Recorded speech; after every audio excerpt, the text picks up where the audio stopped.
Perfecto. Nuevamente se extiende un saludo cordial a todas y todos quienes nos han acompañado en esta jornada, este curso de actualización académica en arte, cultura y ciencias humanas con foco en Latinoamérica, actividad que se encuentra enmarcada en el ciclo de formación abierta del LACH Unisantander en el marco de difusión de la oferta 2023 de diplomados. En este sentido, como ya se había mencionado en la mañana, solicitar a los participantes que en cada sesión puedan efectivamente registrarse en el chat con sus nombres tal cual lo expusieron en el formulario de inscripción y su correo. ¿Qué más decir?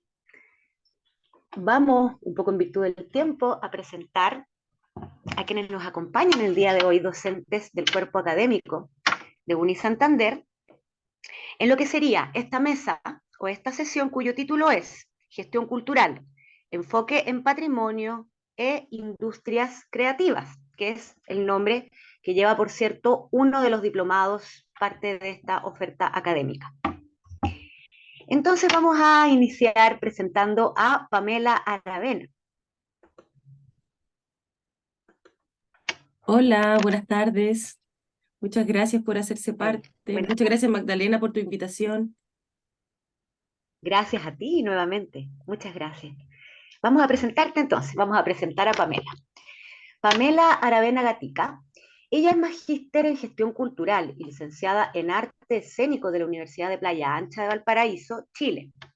Diplomada en liderazgo social, facilitadora certificada en metodología educativa de enfoque cívico-artístico, pre-text registrada por Cultura Agents Initiative.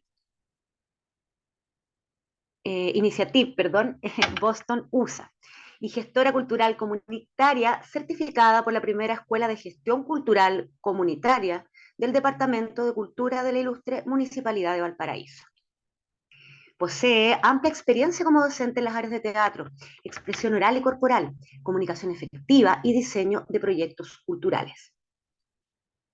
Algunas instituciones en las que se ha desempeñado como docente han sido la Universidad Tecnológica de Chile, INACAP, programa PASE UPLA de la Universidad Playa Ancha, Universidad de las Américas, Instituto Profesional de Arte y Comunicaciones Arcos, entre otros.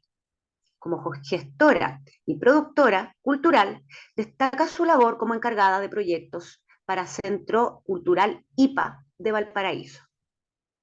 Es también productora de instancias académicas e institucionales por la Universidad de Playa Ancha y colaboraciones profesionales para espacios como el Centro de Extensión del Ministerio de la Cultura, las Artes y el Patrimonio, CENTEX, estando enfocado su trabajo en gestión, diseño, consultoría y producción artística cultural desde el año 2009 a la fecha. Ella, como se mencionaba, también es parte del cuerpo académico de este diplomado en gestión cultural. Entonces, sin más, damos la palabra a Pamela y bueno, posteriormente presentamos al nuestro otro expositor, que es Eduardo Latino Pérez, para dar inicio a una ronda de preguntas, aportes, charlas, observaciones. La idea es que vayamos generando un diálogo enriquecedor. Muchas gracias. Adelante, Pamela. Gracias, Magdalena. Muchas gracias nuevamente. Yo el día de hoy, la intención es presentarles a ustedes, compartir con ustedes parte, obviamente, de una investigación que yo he realizado en la ciudad de Valparaíso, en torno a la ciudad de Valparaíso, respecto de esta característica, de este enfoque relacionado con el patrimonio, la cultura y esta relación a veces un poco tensionada entre el turismo y todos los componentes que antes mencioné en nuestra ciudad. Es una investigación que realicé en conjunto con un colega y profesor en algún momento de mi magíster, el doctor Mauricio Lorca, con amplia experiencia en el ámbito del patrimonio, sobre todo, y también relacionado con temáticas que tienen que ver con el turismo y este choque o encuentro o vínculo con el patrimonio. Me pareció que era atingente tomar esta investigación en relación con el tema que nos convoca hoy día, que tiene que ver con el patrimonio, que tiene que ver con Latinoamérica, que tiene que ver con el lugar de donde estoy yo, que es Valparaíso, de donde también está el diplomado en algún momento enfocado, y las industrias creativas, el patrimonio y todo lo relacionado al ámbito cultural. En Valparaíso sucede mucho esta conjunción de patrimonio, industrias creativas, y no siempre las relaciones son tan amables o tan fructíferas como se esperaría. A partir de ese conocimiento personal de la ciudad, que es más allá de lo profesional, sino con una observación que yo vine haciendo hace muchos años de lo que sucedía en Valparaíso respecto de, por ejemplo, ir caminando en la calle y quedarme escuchando algunos relatos que ciertos grupos turísticos hacían a visitantes de la ciudad y darme cuenta que la información que se le entregaba era información totalmente errónea, ¿sí? Y desde ahí pensé, chuta, el turismo en todo el mundo, pero en una ciudad como esta es súper relevante y tiene una potencia súper importante para poder hacer una transmisión desde el oral y vivencial de quiénes somos, de cuál es nuestra identidad, de cómo nos hemos conformado como comunidad, como barrio, como ciudad. Entonces comencé a meterme un poco más en esa área. Me di cuenta que el relato que se entregaba desde el ámbito turístico relacionado a lo patrimonial en Valparaíso estaba de alguna manera no estaba muy conectado con la realidad, con la historia y con la propia comunidad.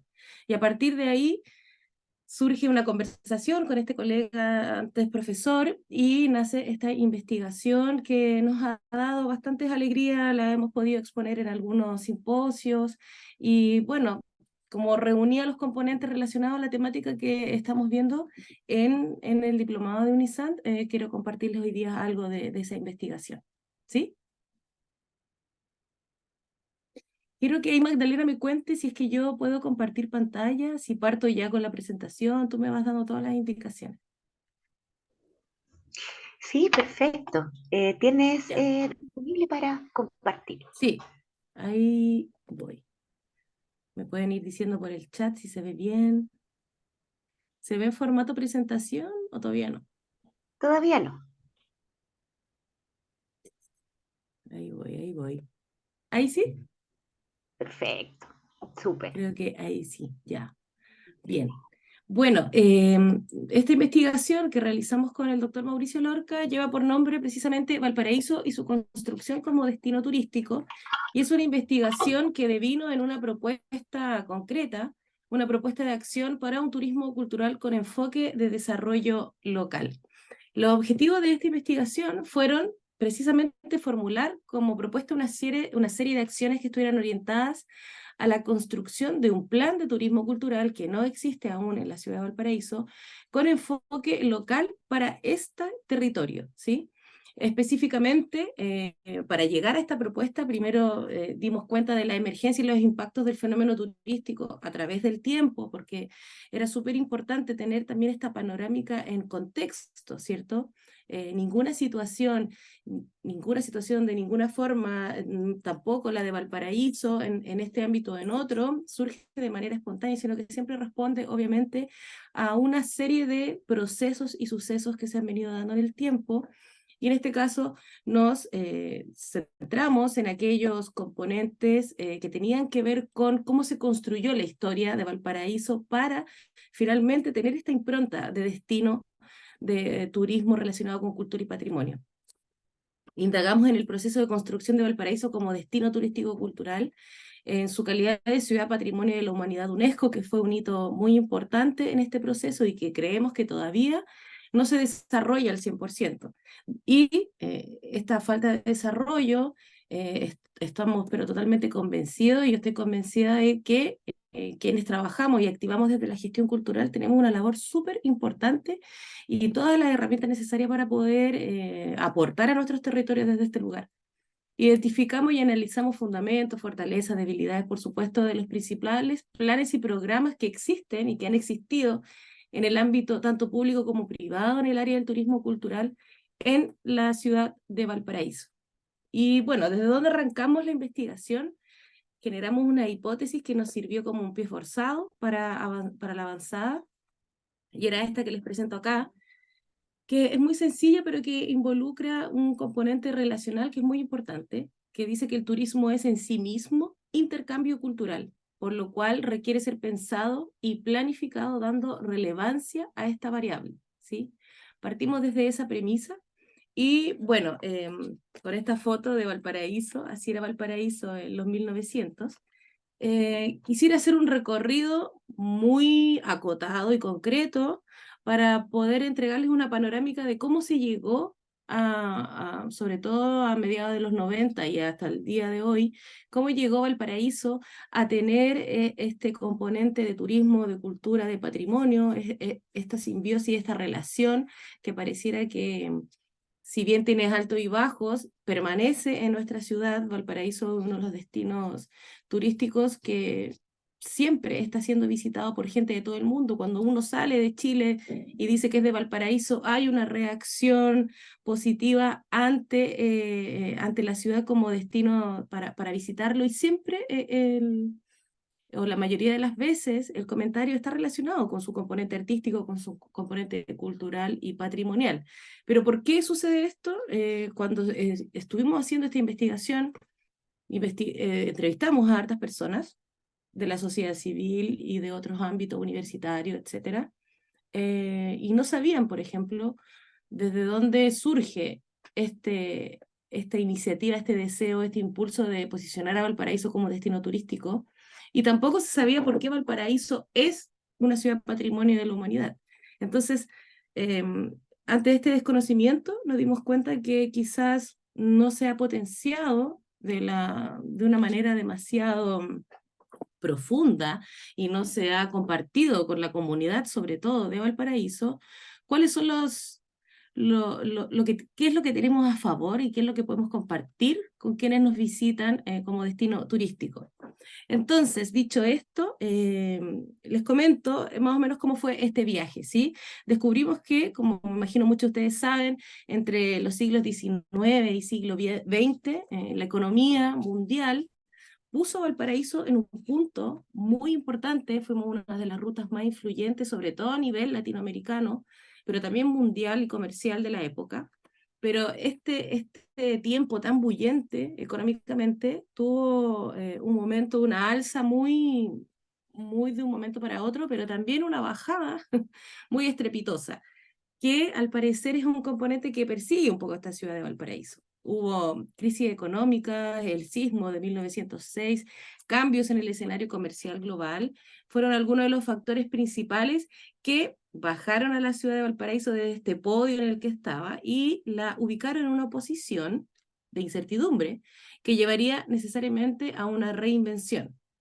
Se dio paso a una época en Valparaíso que se le llama el ocaso industrial de la ciudad de Valparaíso a principios del siglo XX, y bueno, fueron varios síntomas que señalaron este estancamiento comercial en la ciudad de Valparaíso.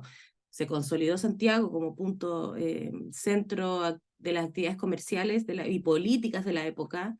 El terremoto de 1906 que nos dejó en el suelo, la apertura del Canal de Panamá, la apertura del puerto de San Antonio, terminaron por definir, ok, Valparaíso ya no es el puerto más importante en la ruta latinoamericana comercialmente, ¿sí? Y esta llamada joya del Pacífico comenzó a desdibujarse un poco, y fue aquí, en este punto, donde surgió esta conversación de, bueno, en este escenario, el turismo entonces puede surgir como candidato para sacar a Valparaíso de este escenario negativo y de decaimiento en el que se encontraba, y que es algo que ha ocurrido varias veces a lo largo de los años. Cuando, por ejemplo, en la pandemia, se reactiva luego la actividad post pandemia, y Valparaíso, ¿qué es lo primero que hace? Echa mano a reactivar su actividad turística para poder sacar adelante el movimiento más orgánico que tiene este territorio. Entonces sería correcto decir, llegamos a esta conclusión, que la estampa de ciudad turística que tiene Valparaíso no surge, por supuesto, de manera espontánea, sino que responde a una estrategia, y esa palabra es súper importante porque es algo que está planificado, pero que de alguna manera en su implementación, como cualquier plan estratégico, tuvo ciertas fallas o sigue teniendo ciertos hoyos y lugares no abordados. Creemos también profesionales que no hay quizás equipos realmente interdisciplinarios, y es por eso que estas instancias formativas son tan relevantes, porque tienen un resultado concreto en la acción pública, civil, sobre el mismo territorio en el que uno activa su quehacer, en este caso relacionado con la gestión cultural.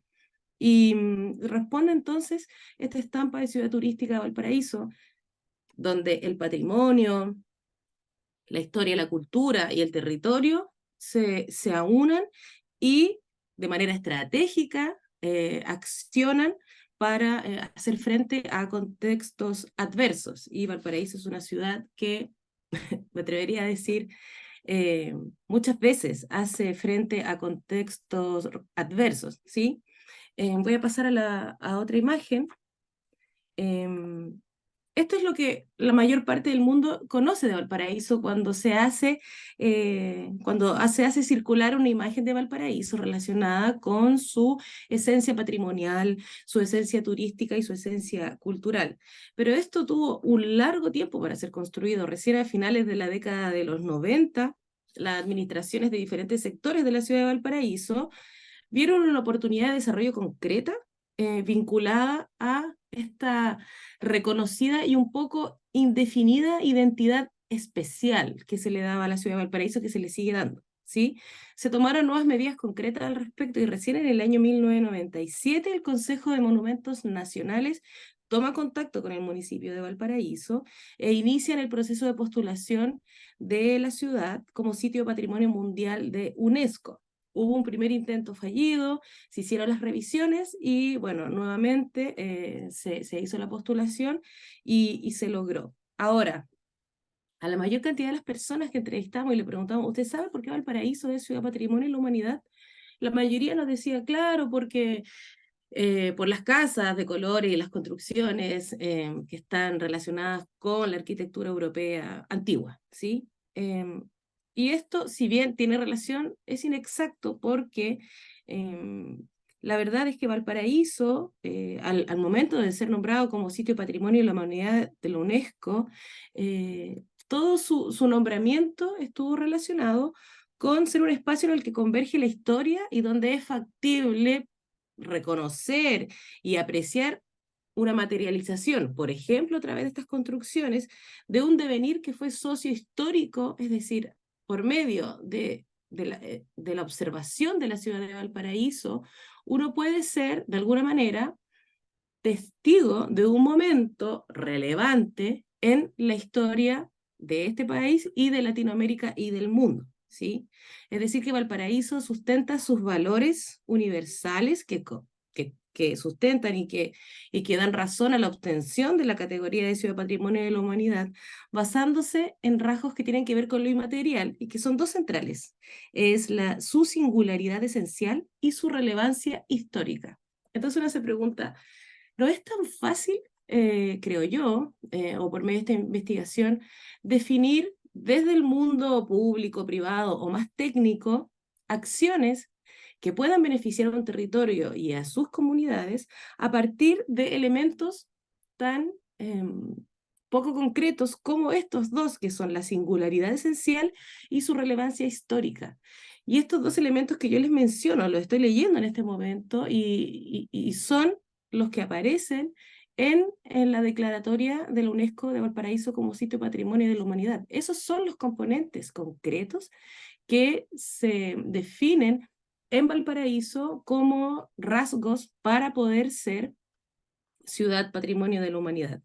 Entonces, a partir de esto, nos dimos cuenta también de que había un punto crítico, una discusión sobre qué pasaba, qué pasa en Valparaíso cuando se practica el turismo, qué es lo que se observa, qué es lo que la ciudad de Valparaíso también propone al visitante, cuáles son las iniciativas relacionadas con una industria relacionada al patrimonio, a la cultura, al arte en la ciudad de Valparaíso, ¿es factible o no? Y desde ahí surgió esta pregunta que les presento acá, que era, ¿qué se visita cuando se practica el turismo? ¿Son paisajes o realidades? Porque se dice de Valparaíso entonces que tiene una singularidad esencial, ¿sí?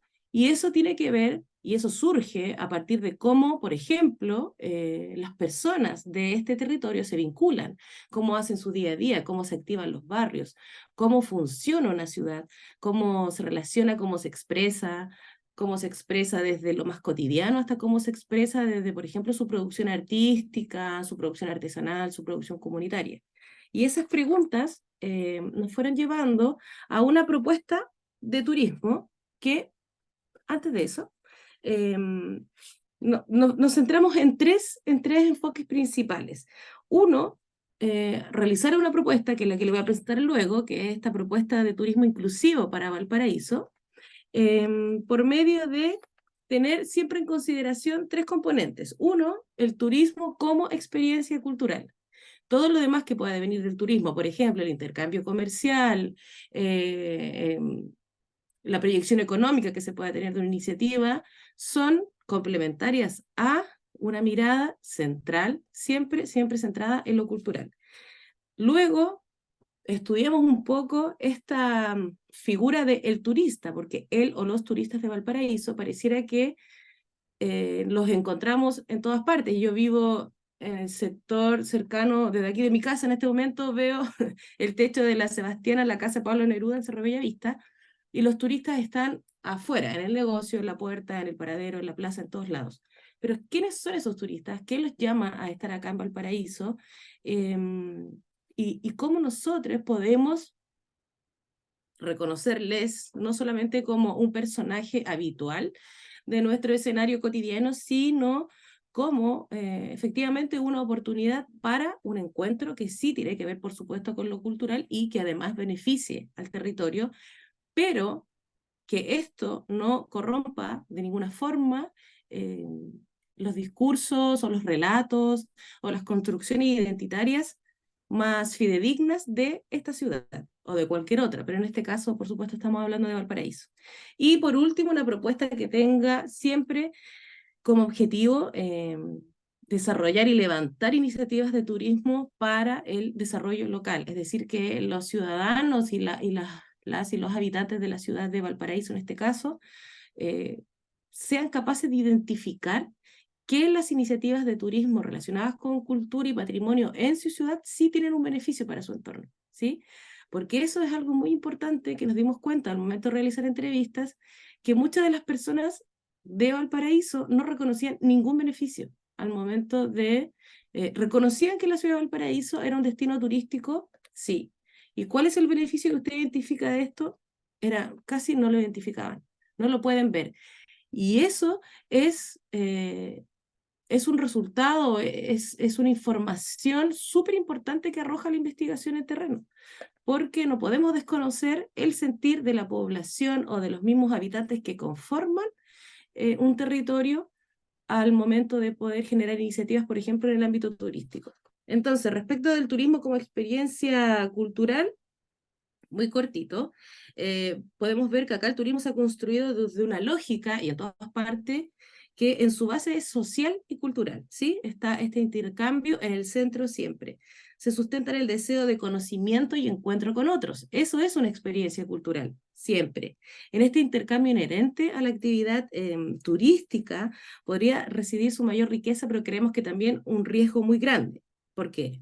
Nos preguntamos, ¿cómo una actividad, el turismo, ¿sí?, que responde a criterios económicos, porque es así, puede proteger eso que busca promocionar, ¿sí? Si esto es de orden simbólico. Yo quiero promover algo, en este caso, por ejemplo, la ciudad de Valparaíso, que tiene una riqueza que es simbólica, que es inmaterial, pero también quiero generar impacto y beneficios económicos, comerciales a partir de esta actividad. ¿Y cómo lo hago para que esto no ponga en riesgo eso mismo que estoy yo enalteciendo y utilizando para mi quehacer? Y eso sucede mucho no solo en el ámbito turístico, sino que en todas aquellas acciones que relacionan lo creativo con lo económico, ¿sí? ¿Cómo puedo yo generar una actividad? Por esto está siempre, o no sé si siempre, pero muchas veces en tensión las llamadas industrias creativas. Hay quienes son acérrimos contrarios a esta acepción y hay quienes comprendemos que sí puede existir una relación beneficiosa y de respeto siempre y cuando la planificación estratégica sea muy cuidadosa de los componentes, por ejemplo, por supuesto que la, que la que lo ubican como lo que son, ¿sí? Es un territorio, es una ciudad con personas, una comunidad, y eso yo tengo que protegerlo a partir de que todas las decisiones de diseño estratégico que yo voy tomando en el camino tengan en consideración primera este enfoque cultural y de cuidado de aquello que yo estoy utilizando para promocionar, ¿sí?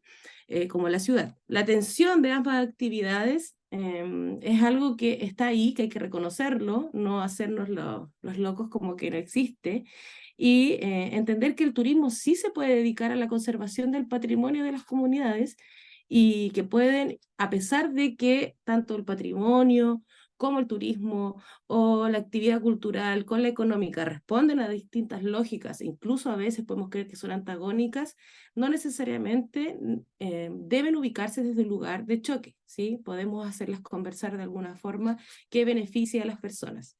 Respecto del turista, nos dimos cuenta, por supuesto, que siempre hay un encuentro entre las otredades, ¿cierto? Entre yo, Pamela, por ejemplo, que vivo acá en el Cerro Bellavista, y aquel turista que viene llegando por primera vez o no a Valparaíso, y desde esta diferencia sucede un encuentro, que es súper rico y que puede dar paso para ciertas oportunidades que no necesariamente están siendo abordadas, creemos, por quienes activan o podrían activar alguna línea de industria creativa de turismo cultural en la ciudad de Valparaíso. Sí, el turista es un visitante, el turista se puede creer que nos interesa mucho por ciertas cosas, por la actividad comunitaria, pero no es necesariamente así, y desde ahí hay que, creemos nosotros, generar, por ejemplo, estas propuestas de turismo inclusivo. En algún momento hicimos un prototipo que se activó en la ciudad de Valparaíso, donde hacíamos ciertas visitas a talleres de oficios en la ciudad para turistas, y tuvo una súper buena acogida, y no íbamos a los lugares típicos de turismo porque esos ya están abordados, sino que íbamos a talleres de encuadernación, a talleres de confección de volantines, a gente que hacía orfebrería, mujeres tejedoras, y resultó que había un encuentro con la ciudad desde otro lugar que era mucho más íntimo y más sensible. Y eso nos pareció una luz que se asoma ahí, donde sí hay una posibilidad en ese aspecto. Y, por supuesto, esto relacionado directamente con el turismo y el desarrollo local, porque nos preguntábamos cómo se puede gestionar el entendimiento entre partes en aparente desencuentro, ¿cierto? Lo más sensible, lo más simbólico con lo más concreto y lo económico de alguna forma. Y pensamos que una de las respuestas podría ser una alianza equitativa entre lo público y lo privado, incluyendo, y esto es lo central, sin excepción a la sociedad civil, porque la identidad de un territorio está constituido por las personas, ¿sí? Las personas somos quienes le damos la identidad a nuestro propio territorio. Si las dejamos fuera, pasa a utilizarse el territorio como un escenario y a las personas como accesorio de este. Por lo tanto, creemos que tiene que haber una vinculación ahí siempre cuando se realiza o se activa alguna propuesta desde una industria creativa relacionada con el patrimonio, con las identidades y con la cultura de los territorios, ¿sí? Y aquí es donde, bueno, como les mostraba acá, la propuesta tuvo direcciones generales, que son estas 5 que aparecen acá, que era siempre tener el enfoque y el ojo puesto en el territorio, porque las propuestas no son, si bien el modelo puede aplicarse a otros territorios, que lo hemos hecho y funciona, pero cada propuesta debe estar siempre súper centrada en la realidad de ese territorio, que es única, y en diagnósticos súper verídicos y aplicados desde el lugar en el que voy a trabajar. Tener claro que el ámbito principal tiene que ver con el turismo y que los objetivos son diseñar e implementar acciones en torno a un turismo con enfoque de desarrollo local, es decir, que hay un beneficio concreto, que sea medible y verificable, y que el enfoque sea cultural, que eso sea lo central. Como les decía yo, todo el resto de los componentes van a ser complementarios a este enfoque central que es cultural. Y el enfoque cultural que tiene, la cultura tiene que considerar componentes que tienen que ver con lo identitario, que tienen que ver con lo más sensible, que tienen que ver con ponerme y ponernos al servicio de las necesidades y realidad de un grupo humano o un territorio que existe, que tiene nombre, que tiene una ubicación, que es real, no se trabaja en general, y tomando en cuenta hitos importantes de la ciudad de Valparaíso, como el hecho de ser Patrimonio de la Humanidad UNESCO y Capital Cultural de Chile. Y para trabajar siempre en sintonía con la temática que nos convoca, se hizo un plan con base en los principios éticos propuestos ya por la UNESCO para la salvaguardia del PCI y que están ratificados por Chile en su institucionalidad cultural, que fueron la participación, la salvaguardia del PCI, el trabajo responsable con comunidades, grupos cultores, el beneficio de las comunidades y la equidad. Obviamente, a partir de cada eje fuimos desarrollando acciones concretas que estuvieran en directa relación con el territorio y las comunidades y trabajar siempre de manera articulada, súper importante, tanto sector público, privado, la sociedad civil, los gremios, que son organizaciones súper potentes en las ciudades, sobre todo en Valparaíso, y he invitado, en este caso, y le pongo el ejemplo porque se tomó como invitado y como referente, por ejemplo, la Cámara de Comercio y Turismo Cultural de Frutillar, que han hecho un trabajo súper, súper grande en torno a potenciar su territorio a partir de características turísticas realizadas con la cultura, el arte, el patrimonio y la sustentabilidad. Y para cerrar a modo de conclusiones, les comparto que creemos a partir de esta investigación que Valparaíso se presenta como una ciudad que parece haber sido entregada, sino abandonada, con mucho cuidado ocupamos esa palabra, pero lo creemos que también sucede, a su propia capacidad de sostenerse en base a su encanto, ¿sí? Pareciera que siempre Valparaíso tiene que salir adelante, levantarse, porque uno es porteño, los porteños somos choros y podemos, pero ese discurso también se agota, ¿sí? Hay un factor que generó, creemos, una ciudad carente de aliados y de recursos económicos, de recursos estratégicos, metodológicos, políticos, que saquen a Valparaíso de esta lucha cotidiana en la que aparentemente existe desde siempre, una ciudad a la que se le otorgan títulos en honor por su riqueza cultural y valor único, pero que parece no recibir un impacto beneficioso y concreto para sí misma y sus habitantes, y creemos que en este sentido las herramientas de gestión turística pueden atender a poder suavizar estas tensiones. Podríamos también creer que la categoría de Ciudad de Patrimonio de la Humanidad se presenta como un envión, ¿no es cierto?, para construir estrategias de destino turístico, industrias creativas relacionadas al turismo y la cultura, pero que este título otorgado demanda sin duda mayores compromisos y que no se han sucedido con suficiente fuerza aún en la ciudad de Valparaíso, pero para eso estamos nosotras y nosotros, ¿no es cierto?, para poder activar siempre iniciativas que tomen en cuenta nuestras comunidades, nuestros territorios y que sobre todo en tiempos como los que estamos, la cultura, el arte, el trabajo comunitario, el trabajo con todo lo que está relacionado con los ámbitos más sensibles de las comunidades, son aquellos, creo yo, sinceramente, que nos van a dar el empuje para poder seguir activando y sosteniendo sociedades que sean mucho más sanas para todas las personas. Eso, espero no haberme pasado mucho en el tiempo, traté de hacerlo lo más sintético posible y compartí a Magdalena la bibliografía extensa de toda la investigación, y si alguien quisiera que les comparte la investigación, pueden escribirme a mi correo, ningún problema, y yo felizmente se las hago llegar. Gracias, Magdalena. Muchas gracias, Pamela, por esta interesantísima aproximación al ámbito del patrimonio desde el caso Valparaíso, ¿no? Que es un caso ahí también paradigmático, por lo menos en Chile, y que por supuesto tiene características extensibles a muchas de estas ciudades patrimoniales, ¿no? A lo largo del mundo, y todas las Sí, políticas claro. en juego. Así que muchísimas gracias por exponer esta parte de tu investigación, Pamela, gracias. Gracias a ustedes por escucharme, muchas gracias. Vamos ahora a presentar a otro docente de nuestro cuerpo académico, en este caso particular, del Diplomado en Gestión Cultural, enfoque en patrimonio e industrias creativas. Voy a presentar a Eduardo.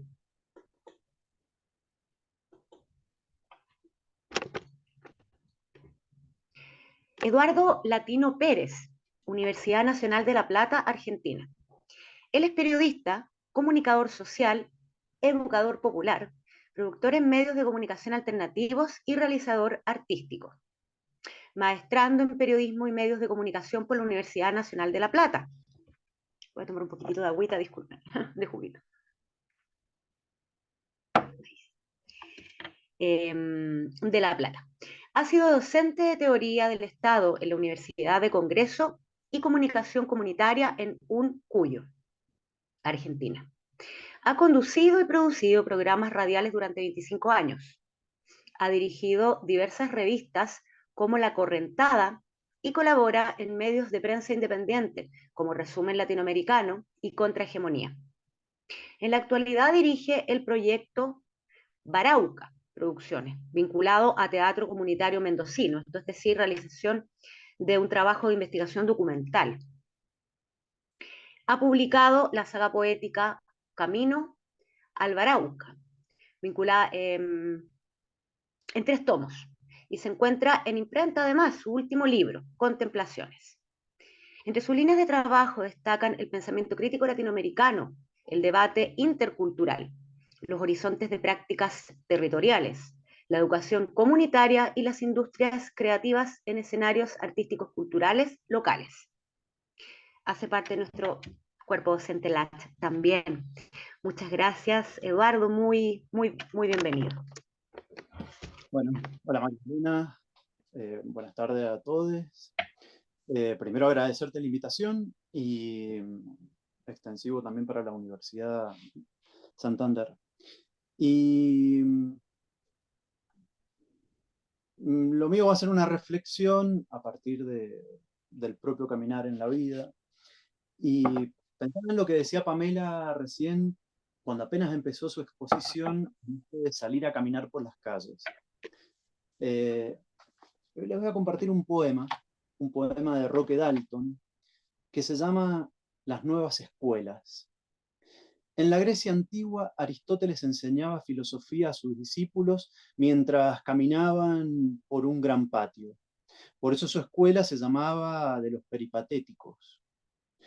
Los poetas combatientes somos más peripatéticos que aquellos peripatéticos de Aristóteles, porque aprendemos la filosofía y la poesía del pueblo, mientras caminamos por las ciudades y las montañas de nuestro país. Simplemente me pareció que estaba muy en sintonía el poema que había elegido para empezar esta intervención con esa noción del caminar que planteó Pamela y cómo muchas de nuestras investigaciones, nuestras experiencias tienen que ver con el caminar. Y les voy a compartir durante un rato, son 20 minutos, algunas reflexiones en torno a este caminar en espacios que tienen que ver con la educación, la pedagogía y los medios de comunicación. Porque si algo está claro, que las industrias creativas, las industrias culturales, en estos tiempos, se juegan fuertemente en esos espacios. Entonces, voy a empezar con unas pequeñas palabras de José Martí, el viejo revolucionario cubano, donde habla sobre educación popular.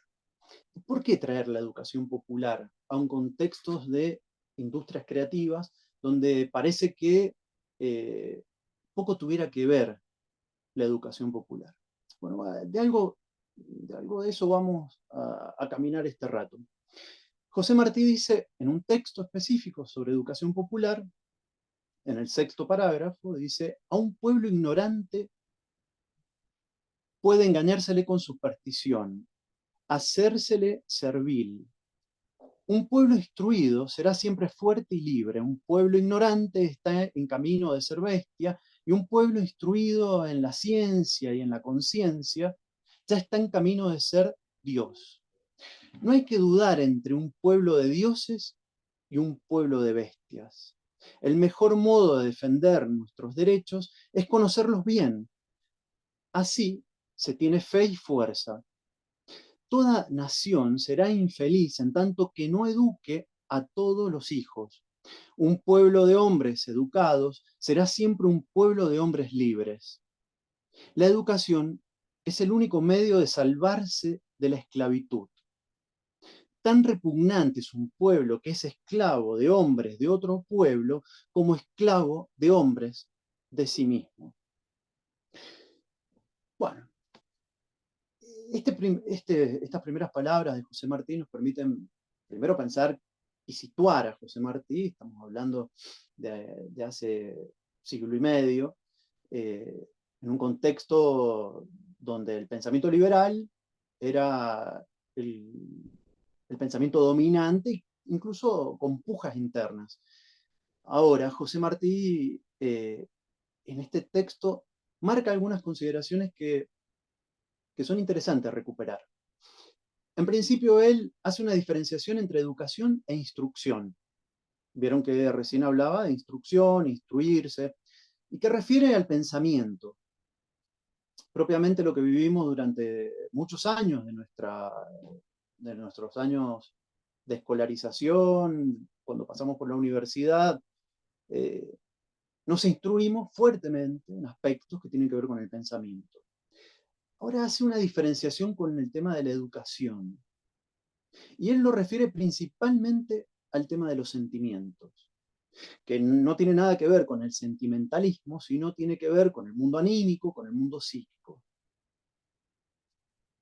Fíjense la importancia que tiene a la hora de poder pensar los procesos educativos esta relación intrínseca entre el pensar y el sentir.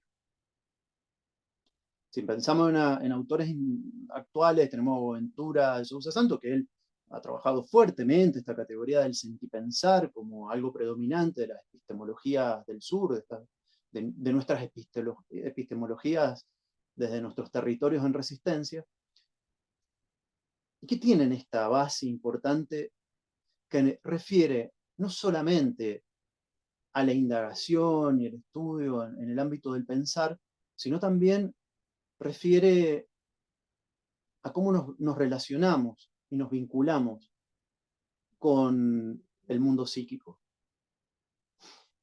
Pero bueno, más allá de haberme detenido en este aspecto, que es importante para poder comprender después lo que vamos a ir viendo durante el texto, esto que dice José Martí me genera una pregunta. Si es cierto que nos podemos salvar de la esclavitud a través de la instrucción, la educación, si en este contexto presente la educación nos salva. En primera instancia, es muy común, sobre todo en los sectores populares, que se guarde esa esperanza de que si mi hijo logra terminar la universidad, si logra terminar el secundario, ir a la universidad, va a salir del contexto de opresión, se va a salvar de esta pobreza en la que vivo. Ciertamente ese sueño esperanzador de la educación hace rato que ha caído. Ustedes en Chile lo pueden ver con claridad a través de la privatización del sistema educativo. En Argentina, por más que tenemos sistema educativo, digamos, estatal, porque no es gratuito, lo pagamos a través de los impuestos, ya la esperanza de terminar una universidad para poder tener un trabajo y poder ser parte del mundo laboral, ya eso ha dejado de ser una posibilidad y una premisa realizable. Y esto nos pone, nos confronta con una realidad crítica en torno a qué pasa con el sistema educativo y qué pasa con los sistemas educativos en general. Byung-Chul Han, como ustedes saben, este filósofo coreano-alemán,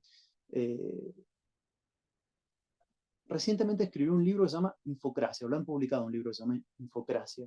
Y es muy interesante porque toma todo lo que funciona a través de los algoritmos y las redes sociales para poder comprender qué pasa con nuestras democracias y qué pasa con nuestros estados-nación. Y uno de los aspectos fuertes que él ve en torno a este avance de esta suerte de lo que algunos también llaman infodemia, como esta especie de pandemia informativa a través de fake news o de portales que en cadena repetitiva nos tratan de instalar temáticas que están bastante lejos de nuestras realidades concretas, él ve una gran manipulación masiva a través de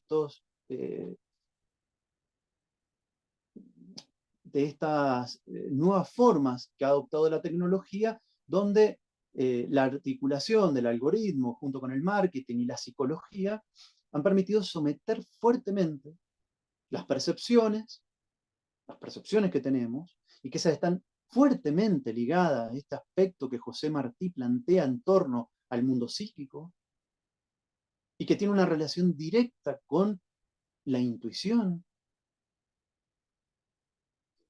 y que eso tiene fuertemente una relación con los caminos espirituales, con la espiritualidad, que no tiene que ver con la religión, tiene que ver con la espiritualidad, la experiencia mística, individual y colectiva o comunitaria.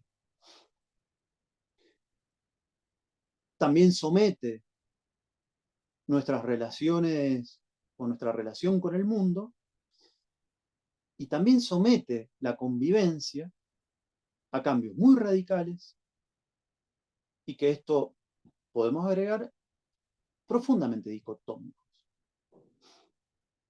¿Por qué es importante comprender qué pasa con nuestra realidad actual basada en la relación con el algoritmo?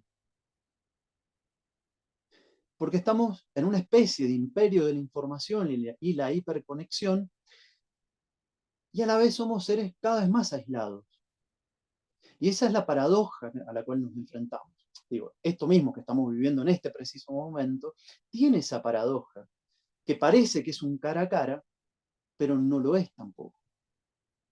Hay una mediación permanente del algoritmo a través de la plataforma digital, y es una mediación permanente entre emisores, receptores, emisoras, receptoras, que nos confrontan con algo fundamental. ¿Quiénes son quienes dominan estos dispositivos?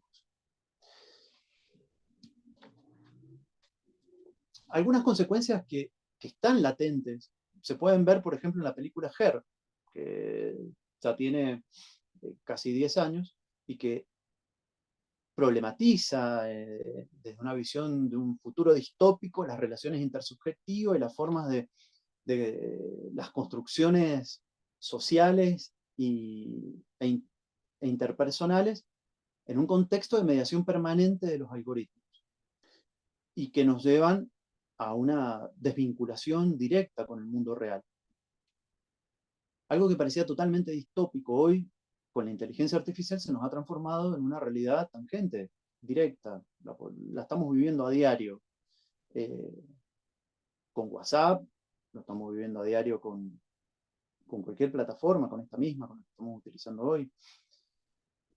Entonces, la pregunta es, ¿y dónde se da, o dónde se dan los contextos, los primeros contextos educativos y los primeros contextos, si se quiere, si hoy vale todavía la categoría de instrucción, pero sí es que es válido esto del pensar y el sentir, en qué espacio tienen instancias de formación, de autoconocimiento, de conocimiento colectivo o comunitario. Y fíjense que Paulo Freire, ya en los años 60 decía que antes de llegar a una escuela, los espacios y las instancias de educación se daban en la casa, pero no particularmente en el ámbito de la familia. Ya en los años 60 empezaba a ver la dificultad que había dentro del propio seno familiar en tanto que los procesos educativos. Y empezó a vislumbrar que los niños se formaban previamente en la televisión antes que en la educación, que en el sistema educativo. Eso, si lo vemos en el recorrido y lo vemos en la vida cotidiana, empezamos a ver que hoy los niños y las niñas se forman antes que en el televisor, antes que en la familia, antes que en la escuela, se forman en el celular, en la tablet. La forma de construcción de la percepción de la realidad de los niños y las niñas han avanzado fuertemente en esta visión dicotómica propia del pensamiento dominante occidental, eurocentrado, que ha sido la forma dominante a lo largo de los siglos de esta visión imperialista del mundo. Entonces, claro que ante esto uno podría alarmarse y decir, bueno, ¿qué hago? Nada, listo, apago las computadoras, apago los televisores. No, eso sabemos que no es real porque los celulares están en nuestra vida cotidiana, el algoritmo está en nuestra vida cotidiana. El tema es cómo podemos educar nuestra conciencia. En el oráculo de Delfos, en Grecia, la máxima del oráculo de Delfos era conocerse a sí mismo.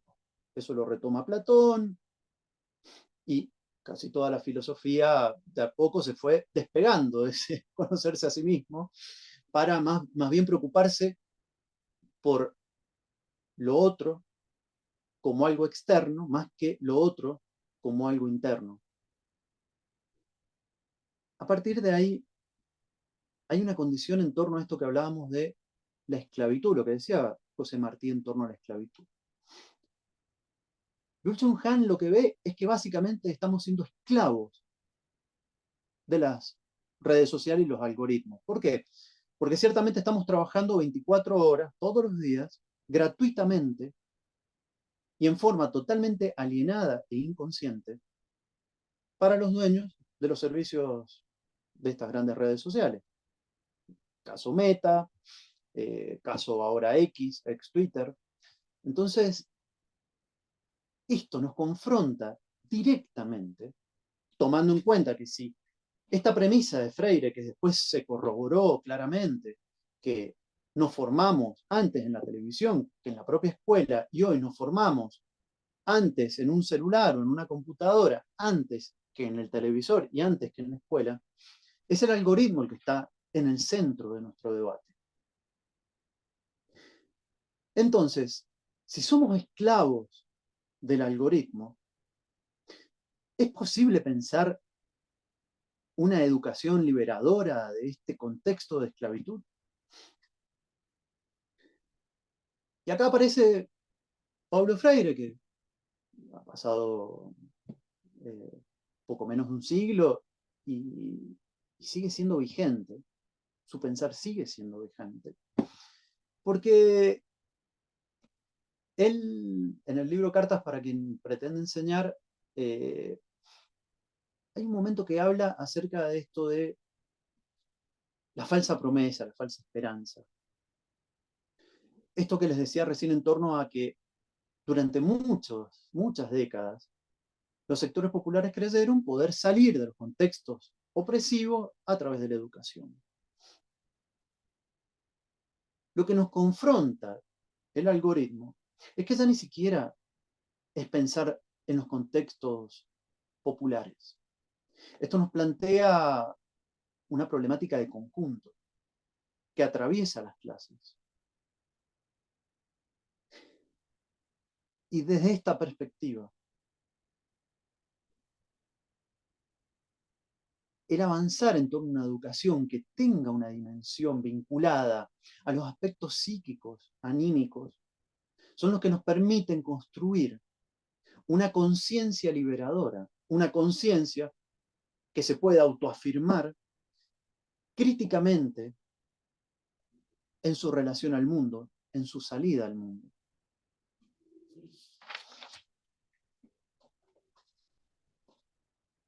Chomsky, en un texto muy interesante, ya hoy sin falta voy a mandar la bibliografía, y este texto es muy interesante de Chomsky, que se llama Educar para la Libertad. Es una entrevista que le hace Donaldo Macedo. Y ahí surge un niño de 12 años en Estados Unidos que iba a una escuela latina de Boston que se llama David Sprinzler, donde él se negó a hacer un juramento de fidelidad a Estados Unidos, porque es muy común en Estados Unidos cuando se está frente a la bandera hacer un juramento de fidelidad a Estados Unidos. Y básicamente porque advertía que ese juramento era una forma de manipulación. Un niño de 12 años. Entonces, Chomsky lo que pone en la mesa y advierte es lo profundamente adoctrinadora y tendenciosa que son las escuelas en Estados Unidos, y no solamente en Estados Unidos, lo podemos analizar en cualquiera de nuestros sistemas educativos.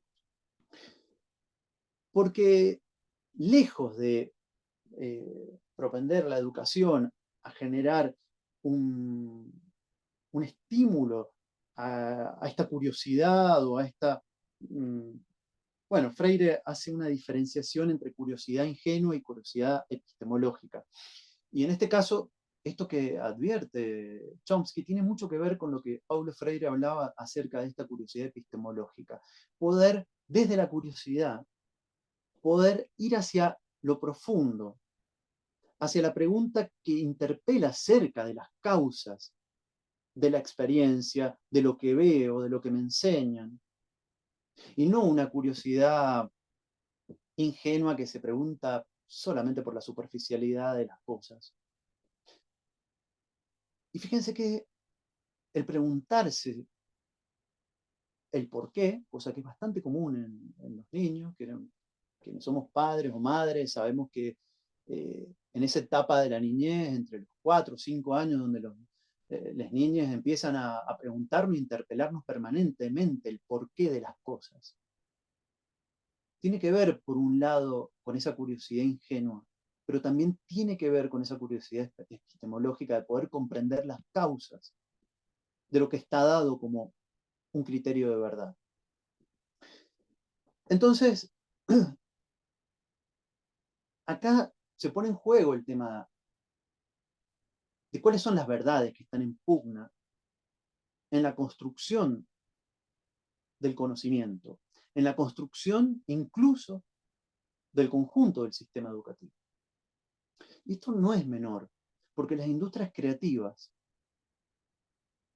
son parte de los polos de producción de conocimiento y son parte de los procesos educativos no formales que contrahegemonizan cuando son críticos y vienen a sostener y profundizar los modelos, les decía, plantea Chomsky, de adoctrinamiento, que tiene que ver con la reproducción infinita de las fuerzas de trabajo, del sistema de acumulación actual, en definitiva, de cómo se establece el sistema capitalista en su forma de funcionamiento y de reproducción.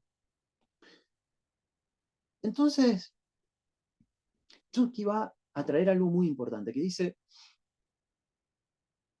que decirle la verdad al poder no es ninguna tarea honrosa. Que debemos procurarnos de auditorios que les importe lo que tenemos para decir. Y yo acá quiero traer la importancia de los medios comunitarios, alternativos y populares a lo largo de la historia latinoamericana. Y claro, me sitúo en Latinoamérica porque el origen de los medios comunitarios, alternativos y populares tuvieron que ver y tienen que ver con Latinoamérica. La primera experiencia a nivel mundial de lo que se conoce como comunicación para el desarrollo, que fueron todos los modelos de comunicación comunitaria, alternativa y popular allá por los fines de los años 40 y sobre todo el apogeo desde los años 60 en adelante, post-consenso de Washington, y donde se empezó a articular políticas de financiamiento hacia proyectos territoriales, comunitarios en distintos puntos de Latinoamérica y del mundo, pero fue muy fuertemente en Latinoamérica.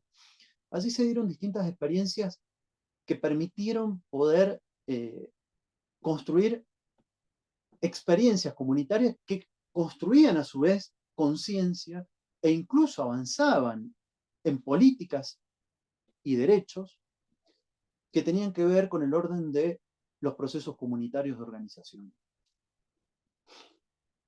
Yo voy a traer solamente 2 ejemplos, simplemente para ejemplificar esto de decir la verdad y la verdad siempre por delante y empezar a poder comprender cuáles son los auditorios de estas verdades. Porque al fin y al cabo, cuando estamos en las industrias creativas, las industrias culturales, nuestras producciones son formas también de compartir nuestras verdades, sea por una poesía, sea por un documental, sea por una telenovela, un radioteatro, sea por la expresión que sea, incluso un videojuego. Entonces, ante esto, aparecen estos desafíos en torno a que históricamente los modelos que se establecieron fueron los modelos soviéticos y estadounidenses, eh, y en los años, fines de los años 40, aparece en Latinoamérica esta nueva experiencia que viene a plantear una nueva forma de gestión de la comunicación y la vinculación con las industrias creativas y culturales. Y ese modelo tiene que ver con esta dinámica, esta forma de construcción que les comentaba sobre el tema de la comunicación comunitaria alternativa y popular, y que tuvo una relación directamente, tuvo una vinculación muy directa con los procesos educativos de base que se daban en los distintos territorios.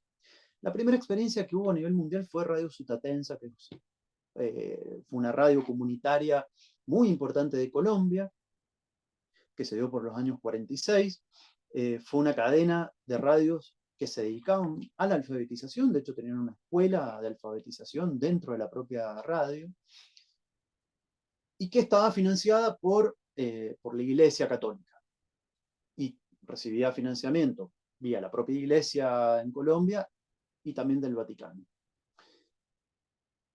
Y voy a dar otro ejemplo que está más circunscripto a lo que fue la comunicación alternativa en Latinoamérica, que tiene que ver con las radios mineras de Bolivia, que eran radios del Sindicato de Mineros de Bolivia, que como bien sabemos han sido sindicatos históricamente muy combativos, y han sido sindicatos que lo que han podido articular ha sido poder resistir el avance, paradójicamente no extractivista, sino capitalista, desde el punto de vista extranjerizante, y por otro lado, pudieron tejer, como sindicato minero, grados de solidaridad muy grandes con distintos sectores de la comunidad a través de las radios. Radio Sutatensa, como uno de los modelos que tenía ese modelo de financiamiento, por lo cual dependía más bien de los sectores de poder de la iglesia, y era un dinero que bajaba de arriba hacia abajo, trajo consigo en un momento una auditoría que pide el Vaticano a Camilo Torres, cura tercermundista, que después dejó los hábitos para ser parte, bueno, no los dejó automáticamente, siendo cura se suma a una de las guerrillas colombianas y después deja los hábitos definitivamente para quedarse en la guerrilla. Sin embargo, siendo cura, le toca hacer una auditoría de la radio Sutatensa y se encuentra con la auditoría el padre que estaba al frente de la radio. Lo que había transformado la radio en algún punto era una forma de poder identificar comunistas dentro de los territorios. Fíjense cómo ese modelo, que no se pudo modificar con la auditoría ni con el tiempo en la misma Colombia, terminó transformándose en Radio Caracol.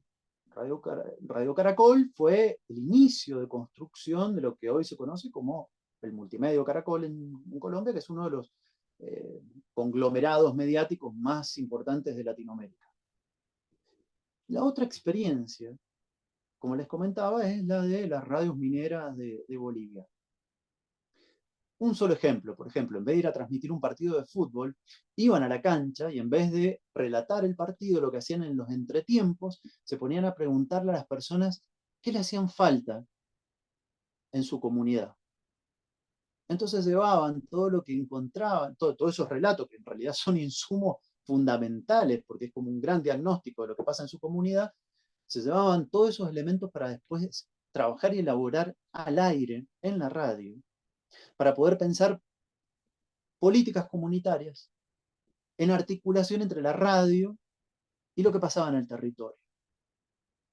Claro, esas radios, con el golpe de estado de Banzer, terminaron matando al locutor de turno, sosteniendo la radio hasta último minuto. Fíjense cómo los modelos de financiamiento son fundamentales a la hora de poder pensar políticas educativas, políticas de comunicación, porque en definitiva los dos modelos, las dos experiencias, tenían una relación directa con la educación. Las dos experiencias tomaron experiencias de la educación popular latinoamericana. Sin embargo, el modelo de sostenibilidad económica fue la que determinó cómo siguió camino cada una de esas experiencias. Hoy Radio Sutatensa no existe. Hoy las radios mineras, a pesar del golpe de estado de Banzer, siguen existiendo. Estimado Eduardo, muchas gracias. Dame, Tiempo, si puedes ir cerrando. sí. Gracias, muchas gracias. ¿Por qué tomar la economía para pensar educación y comunicación? Y disculpen que ahí dejo un paréntesis para que lo podamos abordar cuando empecemos con la diplomatura. Y yo me pregunto, ¿y cuáles son posibles caminos? Voy a compartirles una propuesta que hace Marta Harneken, que ha sido una gran intelectual chilena. Ella habla de planificación participativa descentralizada. Es una categoría que parece, pero que nos hace acordar a los presupuestos participativos comunales, que eso en Chile existe, en Argentina existe, pero que son bastante diferentes. ¿Y por qué hablar del manejo, de ser parte de la participación en las planificaciones de los proyectos comunitarios, sean en el contexto de procesos educativos, de las industrias culturales o creativas, de los medios de comunicación? Porque poder participar en la planificación nos permite ser parte de la acción permanente de nuestra realidad concreta en los territorios. ¿Por qué? Y un gran reduccionismo. Porque cuando hablamos de planificación en contextos territoriales, por lo tanto, es pensar lo local, y tal vez de lo local, lo más local posible. Nos confronta con un aspecto que tiene que ver con el momento ético-dialógico, que ahí nuestro maestro Enrique Dussel, el propio Paulo Freire, ponen como centralidad a la hora de esa relación y vinculación con la otra, con el otro. Y tiene que ver con el cara a cara. La planificación comunitaria nos permite que ese momento del cara a cara sea el momento fundante y fundamental, que lo que permite es que haya un diálogo de saberes donde el especialista no sea el que defina.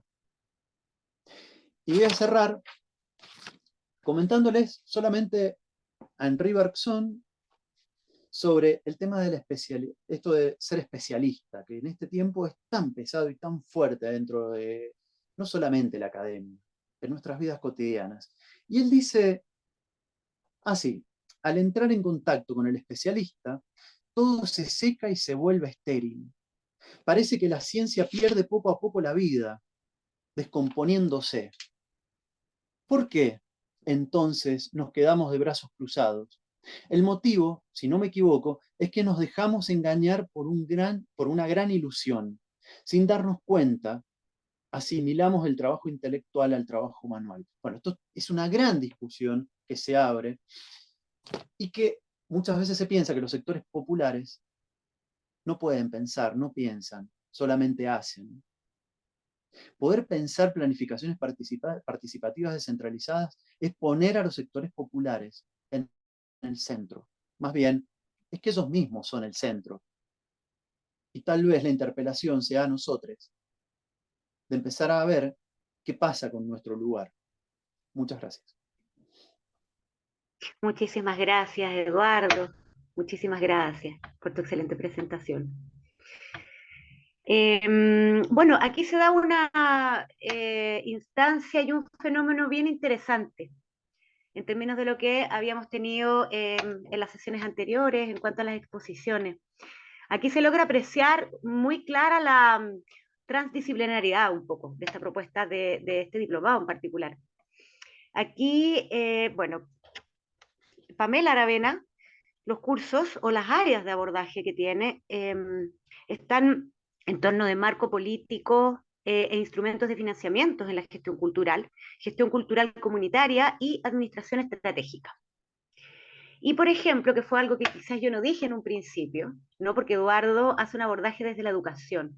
Él participa de lo que es el sello transversal de la Unisant en competencias docentes, que es la idea, es una línea que está en los 4 diplomados, en las cuales se fomenta todo lo que tiene que ver con competencias, o en docencia, en este caso en educación comunitaria, popular, y por su parte en investigación académica, que es la otra línea sello. De ello emerge que estos diplomados tengan doble mención, esa es una mención.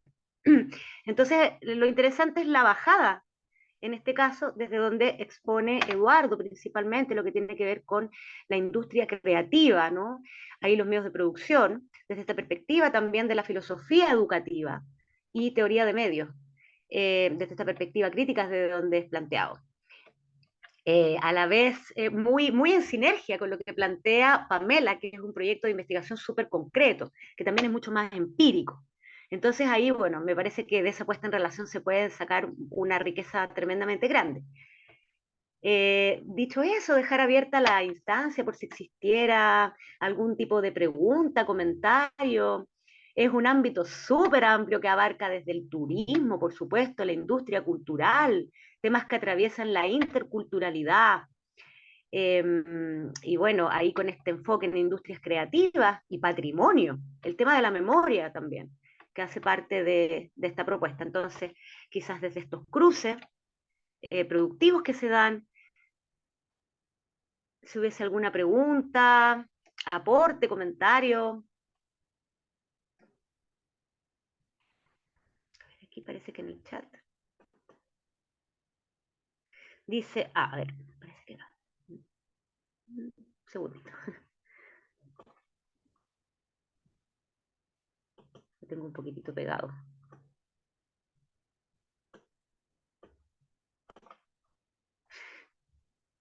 No hay comentarios en el chat, por lo tanto, bueno, me parece interesante generar quizás un cruce, reflexiones finales, también estamos un poquitito cerca de la hora.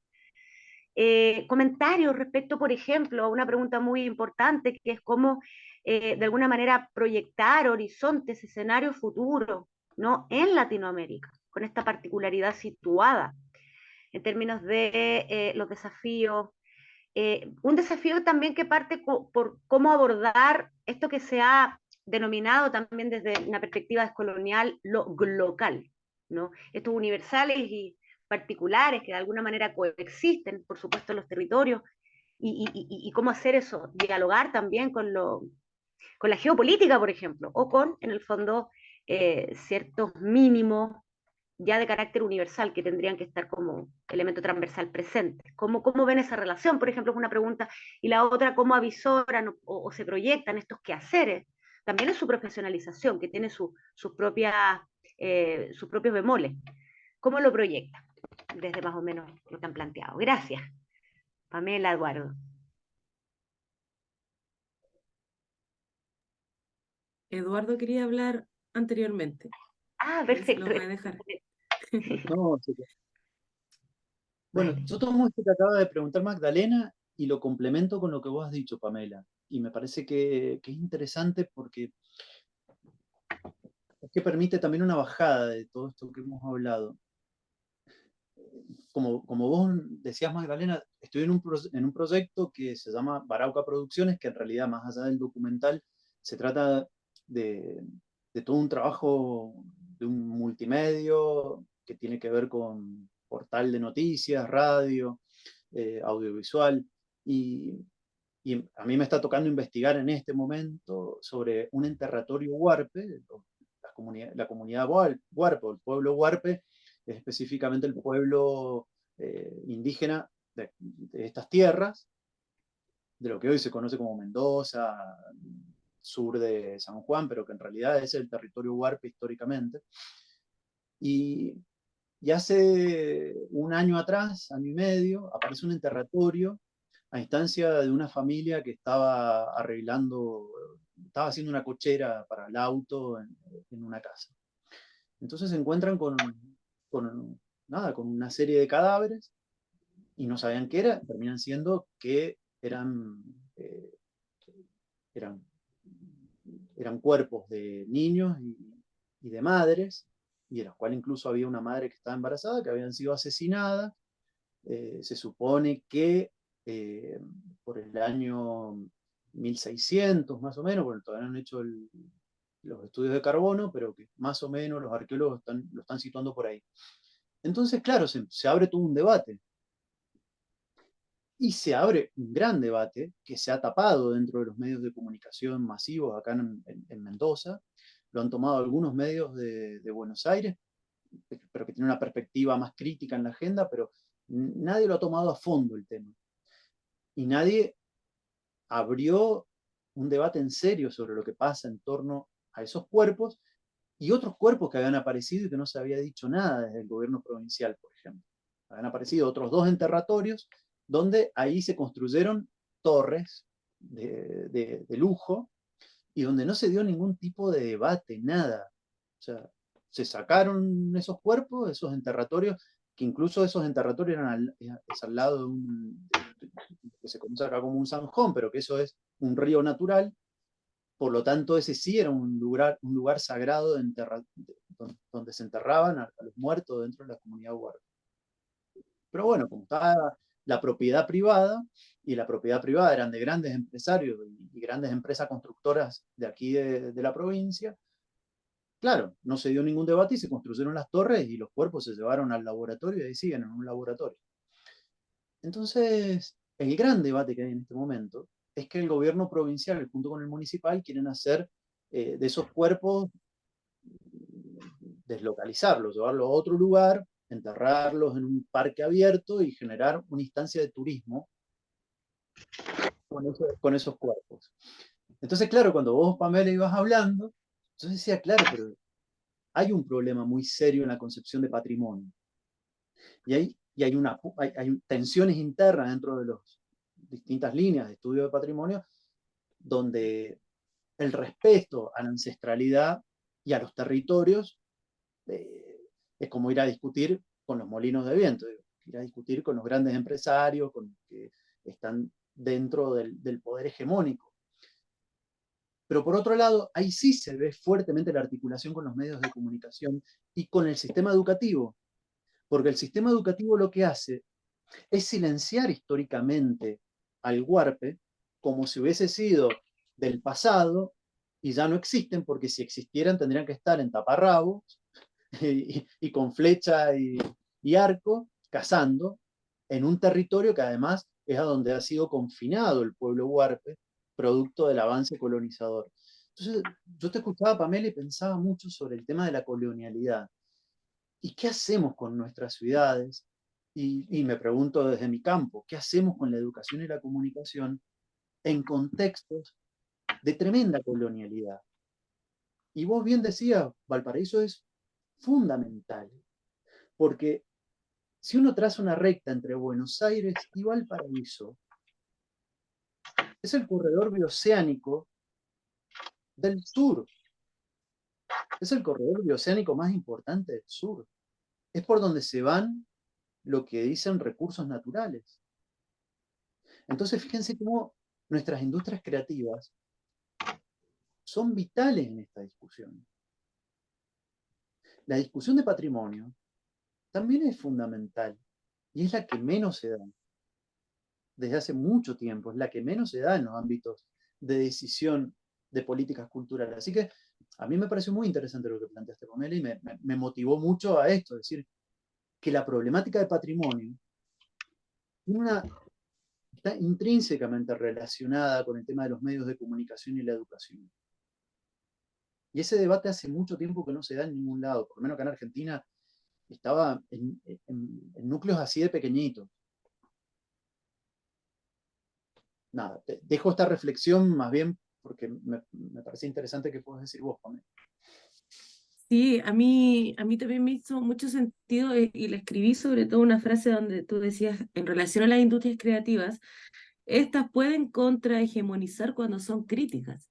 Y creo que ahí hay una clave súper relevante, que cualquier iniciativa, impulso, deseo, acción que tengamos de llevar a cabo en este ámbito, por ejemplo, el patrimonio y las industrias creativas que a rato nos pueden generar ciertas contradicciones y choques, eh, eh, yo creo que ahí está la clave de decir, ya, sí se puede hacer convivir, sí se puede realizar algo que sea nutritivo y beneficioso para mí, para todos, a partir de esto, de cómo yo puedo levantar acciones que surgen desde una visión, no una visión como algo que no existe, una visión en la praxis, ¿cierto? Como que sea crítica, que por ejemplo esto que tú contabas sobre las osamentas, eh, fue en el 1600, tal vez esos cuerpos son del 1600, y hoy en el 2023 se quiere hacer exactamente lo mismo que en el 1600, que es desterritorializarlos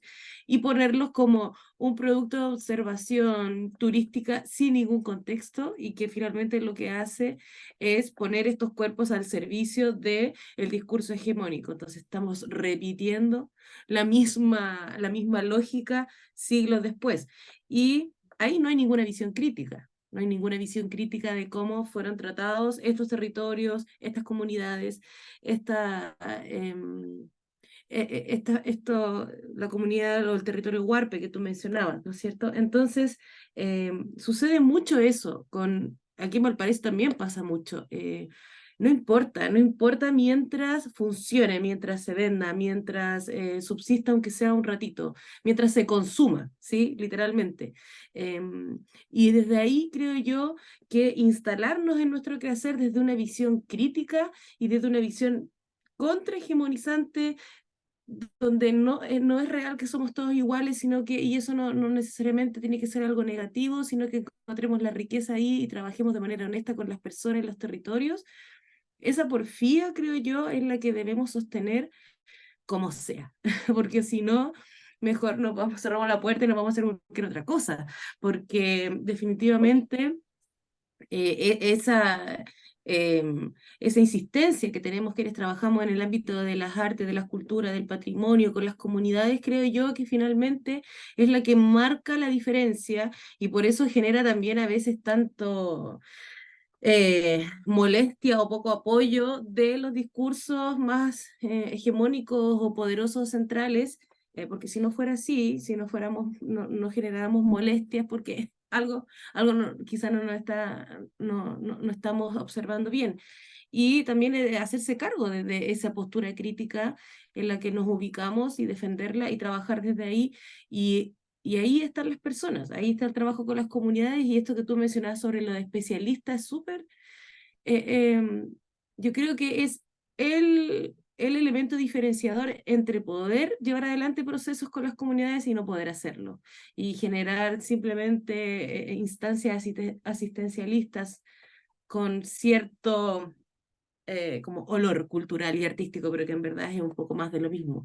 Entonces creo yo que esta visión crítica y esta visión del especialista, un poco erradicarla hacia compartir diferentes saberes, creo que podrían ser elementos súper... que no son tan elementos tan complejos, son elementos mucho más sensibles y que más ligados incluso al criterio, para poder levantar iniciativas donde la industria creativa o las iniciativas de, no sé, de acción que tengan que ver con el patrimonio, con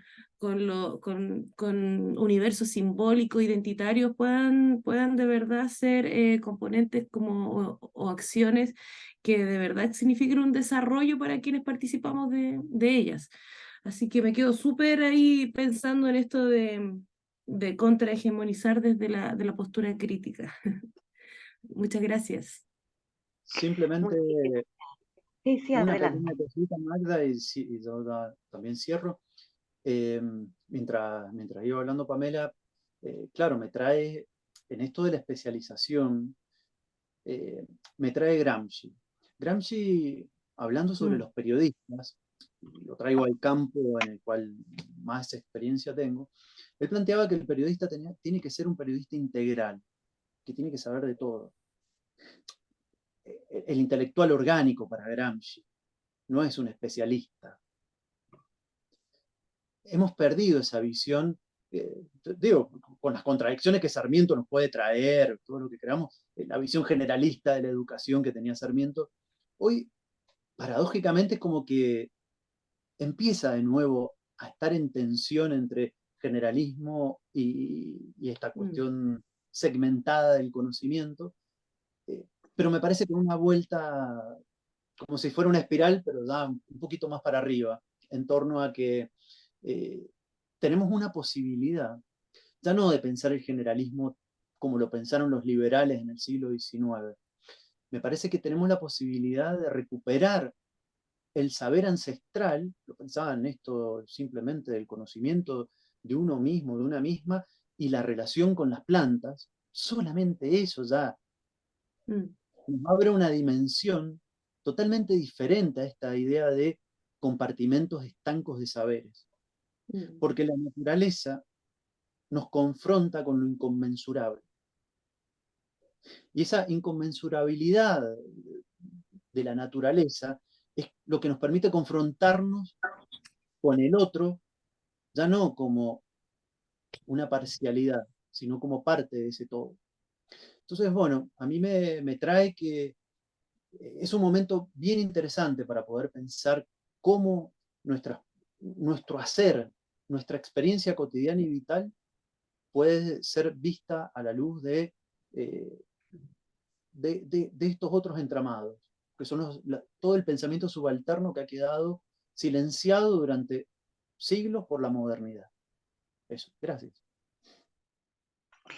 Muchísimas gracias nuevamente por este interesantísimo panel. Pamela, Eduardo, docentes de LACH, Unisant, de la oferta de diplomados. Muchas gracias por sus excelentes exposiciones y las preguntas también que dejan abiertas para un futuro próximo desarrollo. Muchísimas gracias. Gracias a ti por la invitación, Magdalena. Muchas gracias. Muchas gracias a vos. Bien, bueno, se ha hecho un esfuerzo, quienes han estado desde la mañana han podido ver y presenciar, digamos, lo interesante de cada uno del planteamiento. Entonces, bueno, pese a los esfuerzos, estamos con un pequeño delay, un poquitito excedente horario de unos 15 minutos. Estamos con un retraso de 15 minutos, lo que va a incidir en el término también de la jornada. Por lo tanto, para respetar este momento de este break, ¿no?, que estaba planteado en el programa, nos estaríamos reuniendo, ya quedan 8 minutos, nos estaríamos reuniendo a las 16:20, puntualmente para dar inicio a la última mesa de esta jornada, de este curso de actualización en arte, cultura y ciencias humanas de la Uni Santander Chile, en este ciclo de formación abierta. Nos reunimos entonces ahí para la mesa de pensamiento latinoamericano. Nos vemos. Muchas gracias.